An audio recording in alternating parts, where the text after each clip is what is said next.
Welcome to Distress to Joyful, Bailey's Way. I'm your host, Bailey Reber, here to enlighten you and the rest of the world about one of the most misunderstood mental disorders out there, bipolar disorder. Each week, we're going to learn more about my personal journey with the disorder while leaving you enriched with new information on how you can help better yourself as well as those around you.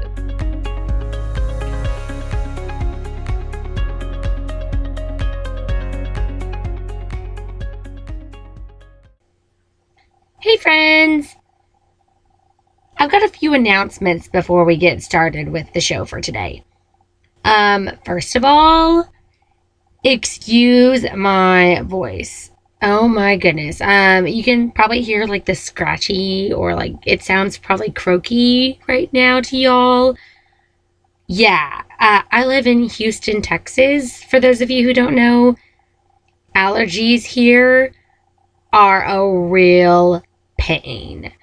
I have been dealing with my voice being croaky all week long. It's been very awkward.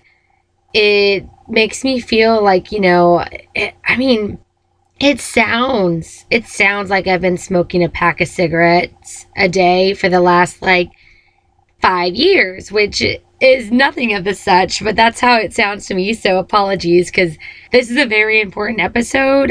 Literally last night, I was with a friend for a little while. When the friend left, I literally did not talk all night. Like, my boyfriend, he's out of town.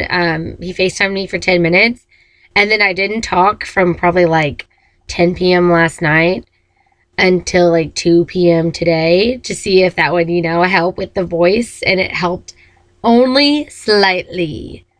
But, it helped. I sound way better than I did yesterday. Yesterday was god-awful. So, anyways, so apologies for that. I promise if this is your first episode ever listening to of mine, of the shows, I don't always sound this gross. Secondly, I'd like to thank everybody for y'all's patience with me over the last couple weeks. I kind of had to take a break, momentarily, you know what I mean?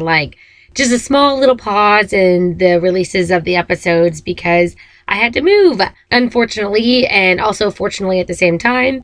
It was very unexpected, so that's why it was unfortunate. We weren't planning to do that, but now that I've moved, everything is great. I have a new closet that I'm sitting in right now, y'all. Dude, this is my podcast closet. I've already put everything, all of my soundproof stuff up, and hopefully the quality is amazing. I will find out as soon as I start editing this guy, but, I'm excited to not have to tear things down and, borrow a closet. This is my podcast closet. So exciting. All right, and lastly, the last thing I need to address right quick before we get started is that I made a mistake in previous episodes. You may remember hearing me abbreviate bipolar disorder as BPD. So apparently I either read something wrong or misunderstood some of the research that I've done, but BPD actually stands for borderline personality disorder. So, I apologize to all of y'all for misrepresentation.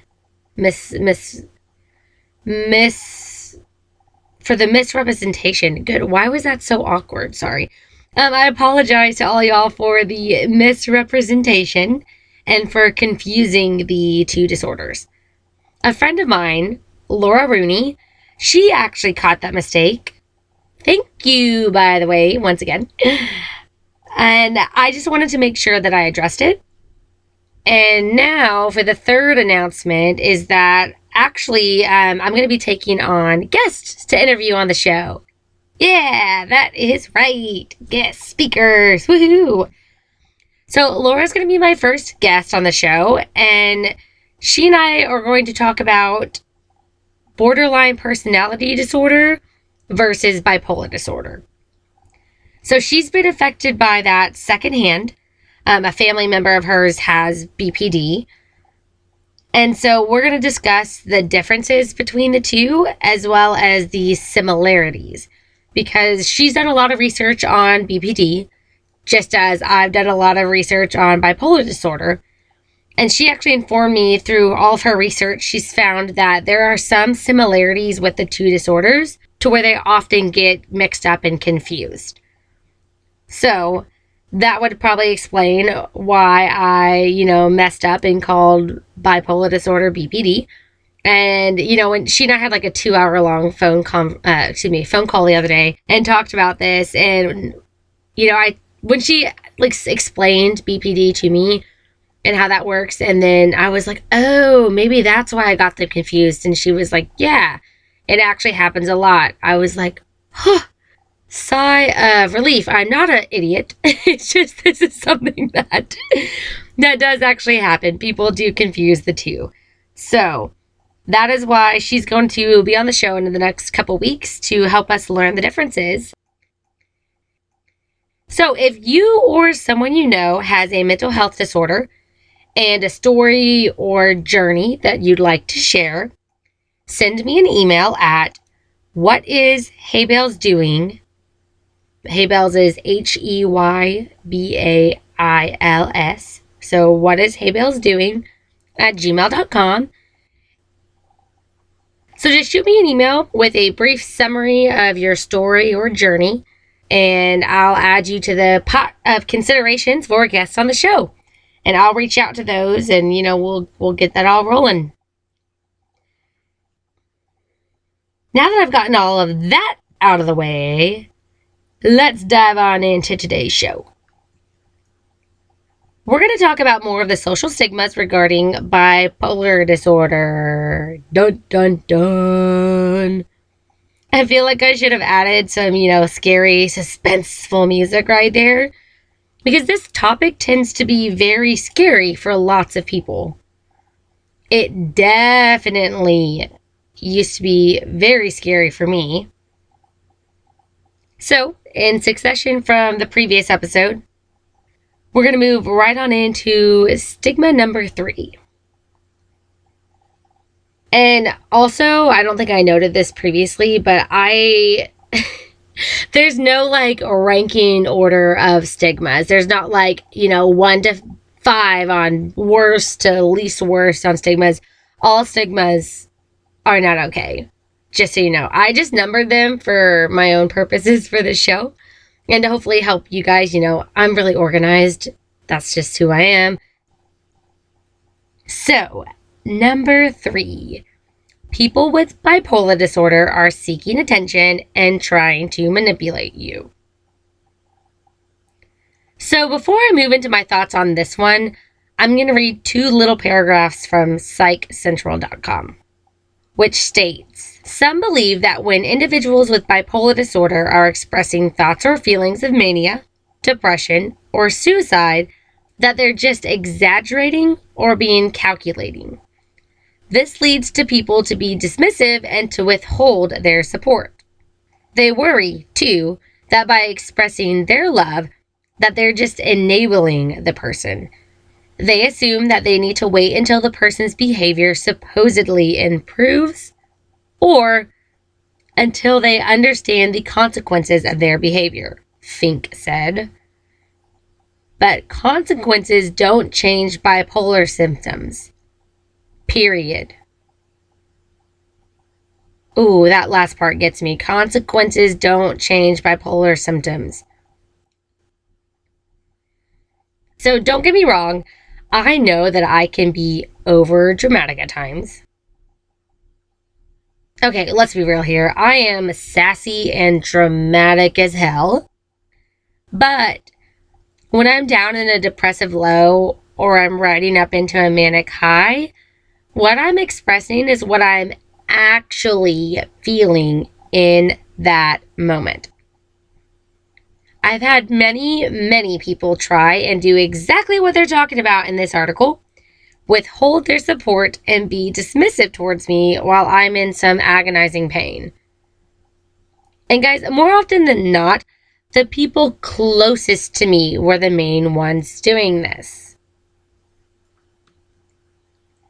Acquaintances and strangers were sometimes more empathetic towards me, especially during my really, really rough periods, which likely has a lot to do with me having a hard time keeping any long-term relationships over the course of my entire life.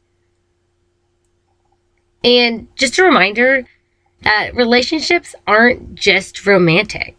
You've also got friendships, family relationships, and professional relationships. So we'll talk a lot more about that in the upcoming episodes. But I'm going to go ahead and reread one line that really stands out to me.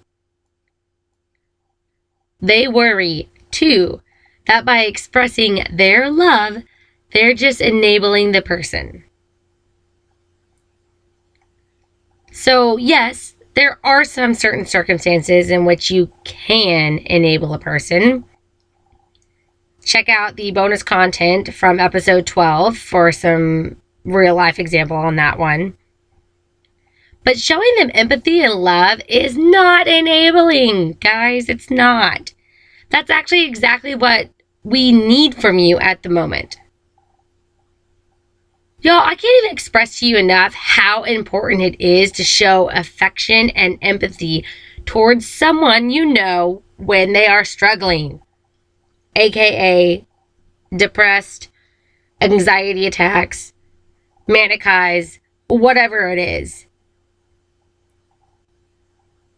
So again, guys, when you know that someone you're close with, whether it be a friend, a family member, your romantic partner, when you know that they're struggling with something at the moment, please, for their sake, show them love and empathy.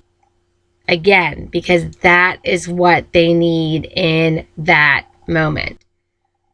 And if you're not 100% sure what empathy is, because honestly, I feel like Americans have a really, really hard time with that. I've heard Brene Brown say that. I've heard other people that I can't remember right now, of course, because I put myself on the spot with this. But I think it's been like research has shown or something along the lines that Brene Brown has said something about, don't quote me on this, gosh, but basically that Americans aren't very good with empathy. And I would agree with that. I mean, I've been around the general public enough to, know that I've seen many instances where we're just not empathetic people. We're not as a whole, and it's really, really sad. So, on that note, if you don't know what empathy is, I'm not hating on you for not knowing, because apparently a lot of people don't. But just look it up. Just Google the word empathy. And, try to understand it and understand what you can do in order to be more empathetic towards people, whether it be people that you know personally or just to strangers. Let's go to number 4. Are you just saying that you have bipolar disorder because it's trendy? I literally had someone say this to me one time, you guys. Like, I was absolutely shocked. I mean, first of all, if someone is going to make something trendy, I better be one of the people that are starting that trend. I'm just kidding. But I mean, in all seriousness, though, I was shocked and also very, very hurt when I was asked this, because it gave me the impression that the person who I had just worked up the courage to tell about my bipolar disorder, one, that they didn't take me seriously, but 2, that they didn't believe me. I mean, but really, that just goes back to, stigma number 3 that I just talked about, seeking attention. That's literally how this person perceived me as when I told them that, which is not cool, like not at all cool. So what this really boils down to, guys, is the use of the word bipolar in regular old conversations. So, for example, I remember talking to a cashier at Office Depot one time, probably about like 2 or 3 years ago. And side note, y'all, I talk to anyone and everyone. Like, I could probably talk to a brick wall. I mean, that's kind of what I'm doing right now while I'm recording this podcast. But if I have a conversation with somebody and it stood out to me in any way, you can bet your ass that I will remember that conversation and the person that I, had the conversation with. It doesn't matter if I don't even know the person's name, which in this instance, I don't. So keep that in mind. So me and this, Office Depot cashier, we were talking about the crazy weather that Houston has, as it was nice and sunny that morning, but a flood was supposed to come through later that night. One of those crazy flood warnings because a storm was coming through. If you're not from Houston or you've never been to Houston before, you might not understand, but literally it could be sunshiny 1 second and then it pours down literally 10 inches of rain the next second over the next hour. And now the city is flooded because we got way too much rain in way short of an amount of time.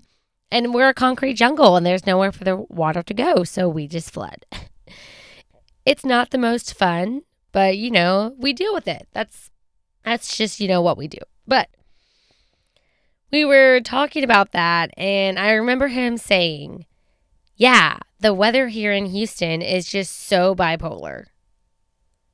And him saying that caught me so off guard that I quickly finished my transaction just so I could exit the conversation. I totally know what he meant by that, and I'm sure he meant no harm, nor was he trying to be offensive when he said it. But the word bipolar was definitely not used in the right context, and it caused me to feel very uneasy. Y'all, when people start using such powerful words out of context in casual conversation like that, it's likely because they've heard other people say that word or phrase, and no one has taught them why they shouldn't be saying it. So, let me teach you why you shouldn't use the word bipolar in phrases like that. As we're all aware, mental health is still a very rough and often touchy topic for most individuals to this day. Lots of people still aren't getting the help that they need, some because of financial reasons, and others because they're afraid of being judged if they do decide to seek help. So with that being said, the more we misuse hurtful language in daily casual conversation, the harder it will be for someone who's afraid to get help to actually seek the help they need. You following me here? Let me phrase that a little bit differently in case some of y'all got a little lost in all my words. I use lots of words. It's totally cool if you did. I'm not going to be offended. Okay, so let's do a different type of scenario. Think about it this way. You're somebody who is gay, but has not come out to the world about it just yet, right? All of your family and friends constantly use phrases like, you're so gay, and that's gay, as, words used to insult each other. Think about it. You're hanging out with your brother and y'all are watching TV and you do something stupid. Oh, that's so gay. That used to be a term that was used when we were younger before everybody acknowledged that it's not right, correct? That's not okay to say. So, now, how comfortable do you think you would be telling your family that you're gay when they've been using that phrase as an insult for as long as you can remember?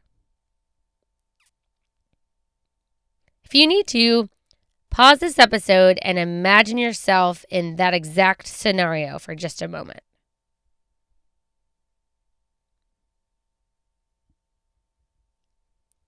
This is why you should choose your words carefully, because you never know what someone else is fighting on their own, in their head, in private. So, stigma number 5 that we have here, the last one for today, is people with bipolar disorder are crazy.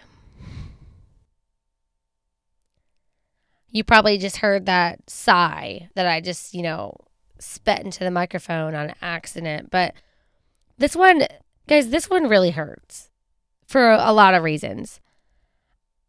I've literally had people call me that after I've told them that I had bipolar disorder, which is incredibly hurtful. Not to mention, it made me not want to tell anybody else, So, of course, the whole world knows today, clearly. But for a very, very long time, I stayed in hiding. And I didn't tell people about my, bipolar disorder because I was called crazy and people would just expect me to do, I don't know, outrageous things because of that. And it was hurtful. I even had an emotionally abusive ex-boyfriend back a couple years ago who used to love asking me if I took my crazy pills today anytime that I would get angry at him. Yeah, he basically acted as if the only reason I could be angry at him was because I must have forgotten to take the pills that keep me from being crazy, aka the medication I've been described to help with my bipolar disorder. Also, remember back in episode 12 when I talked about the movie Silver Linings Playbook that has Jennifer Lawrence from The Hunger Games in it? Well, movies such as this and any others out there that have the main character as somebody who's been diagnosed with bipolar disorder, these movies often depict the characters as unstable people who commit crimes or act outrageously. So, due to this kind of stuff being out in the media, oftentimes when people tell their friends or families about bipolar disorder, they're afraid that that's exactly what they're going to think about them. That they're unstable and they're going to commit crimes and they're just going to act like, a psychopath because of things on TV. And it's even worse when it comes to the topic of the workplace. Telling your coworkers, your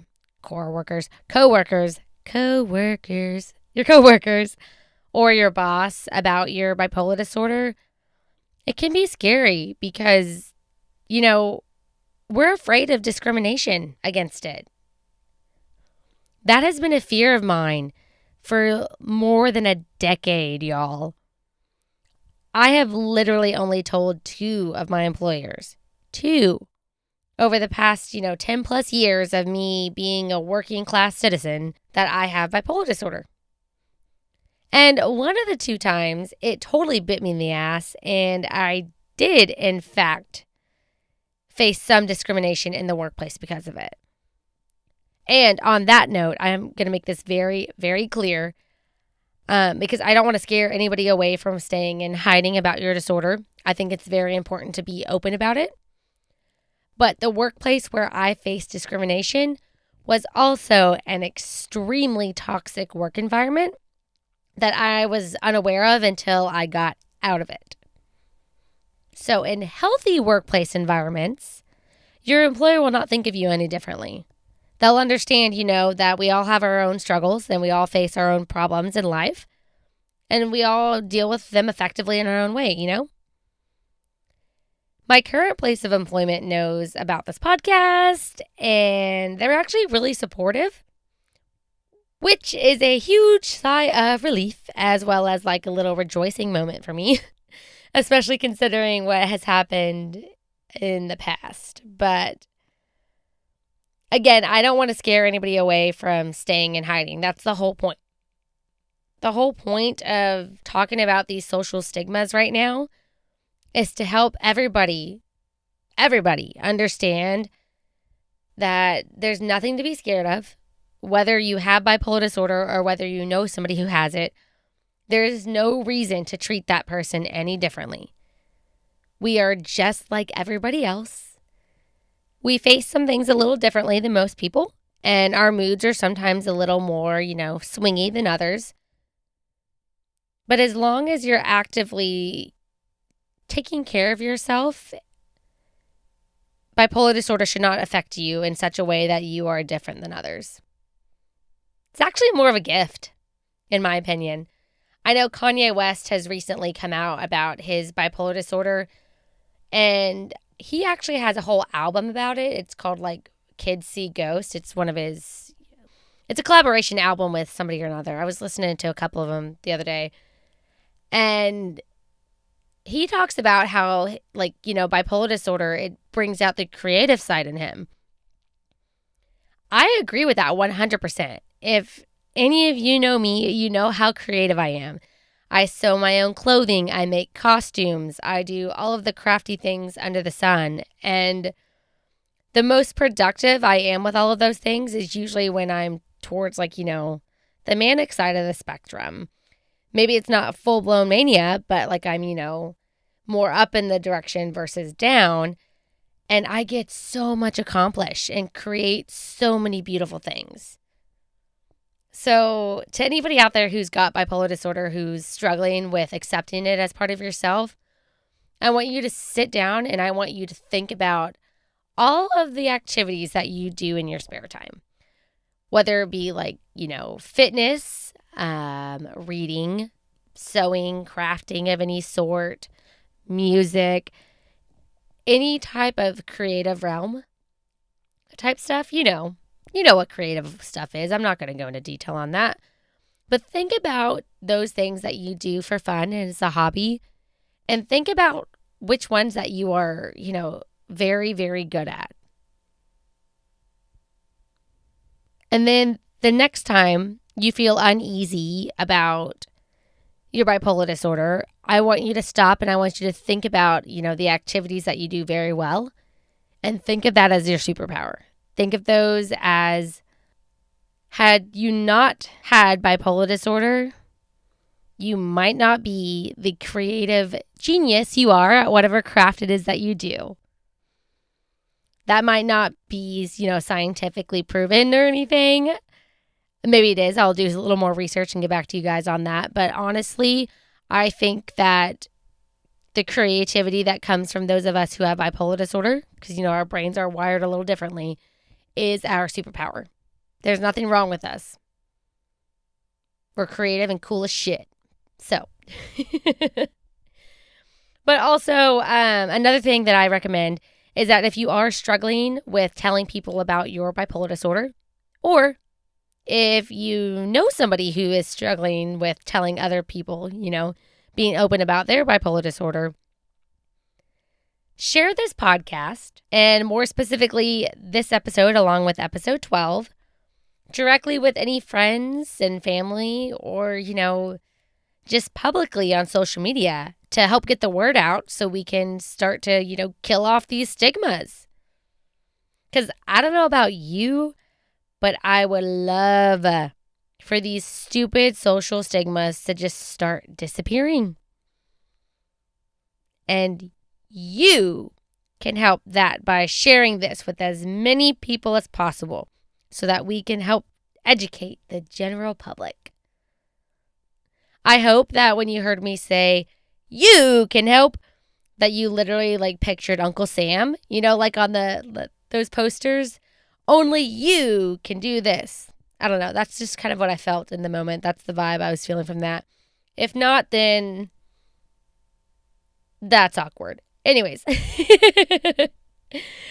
moving on. What to expect in next week's episode. So, next week is actually going to start a 3-part series about bipolar disorder and relationships. We're going to start slow with part 1 discussing friendships. We're going to go a little deeper in part 2 by diving into how it can sometimes affect romantic relationships. Then part 3 will likely be the hardest for most everyone. It is definitely the hardest for me, where we touch on bipolar disorder and relationships with your family. So, keep in mind, I'll be discussing these from my point of view. Not everyone will experience things the same way. But as you've heard from this episode, as well as previous episodes, stigmas about the disorder are still very heavily present. And it's very important to talk about not only how, those can affect your relationships, but I'm also going to give a few pointers on how to, best smash those stigmas in the minds of your people. So basically, I'll tell you how and what I said to the people that matter most to me, about my disorder and the truths/myths regarding it. Think of it kind of like how people who are closeted gay, so they haven't come out into the world yet, they have to have that conversation with their friends and family to, come out into the world as being gay. Well, I didn't come out as a closeted gay, and I never will, so don't even assume that, please. But in a similar way, I had to come out of hiding as having bipolar disorder. I hid that from everybody in my life for so long because I was so scared of negative reactions. So I'm going to tell you what I've said to the people that I love and cherish the most. And I'm also going to kind of go over with how they reacted. So again, I'm not, promoting that you do exactly what I did. We're all different. We all experience life differently. But maybe some things of what you hear will be very helpful and can kind of help guide you on how to figure out how you or someone you know can also have the hard and uncomfortable conversations of telling people that they know and love about their own personal mental health disorder.